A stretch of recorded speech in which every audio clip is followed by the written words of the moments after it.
In this video, we're going to talk about dividing by fractions. And actually, if you already know how to multiply by fractions, then this will be pretty simple for you.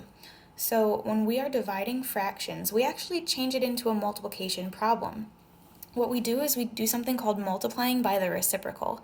And to do that, you can remember keep, change, flip.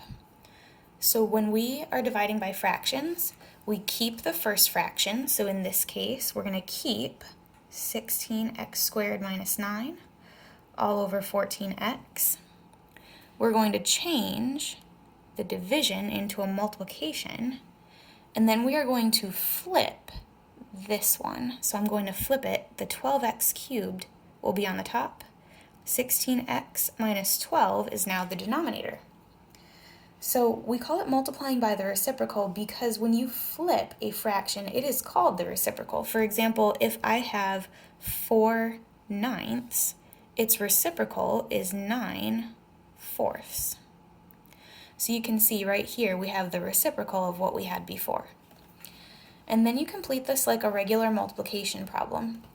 So you can see there's a couple things that need to be factored, and then we also have some cross cancellation that can be done. I'm going to cross cancel first. So 12 and 14, they both share a common factor of 2. So I'm actually going to change it and reduce it to 6 and 7. I also notice that this has an x cubed in the numerator and just an x to the first in the denominator. So I'm going to cross this one off and reduce this down to just x squared. Next thing I'm going to do is factor these. So this right here, you should recognize it as a difference of perfect squares, which we factor into a conjugate pair. So that would be 4x minus 3 times 4x plus 3 all over 7.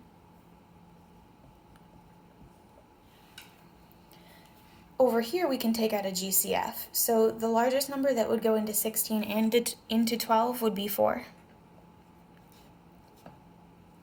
When you do that, you are left with 4x minus 3.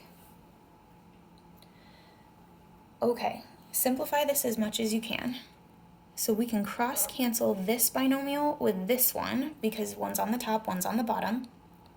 We can also reduce 6/4 to be 3 over 2.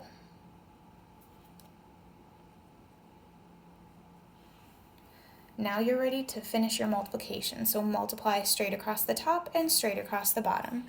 I would have 3x squared times the quantity 4x plus 3 all over 14. That is my final answer, and it's fully simplified.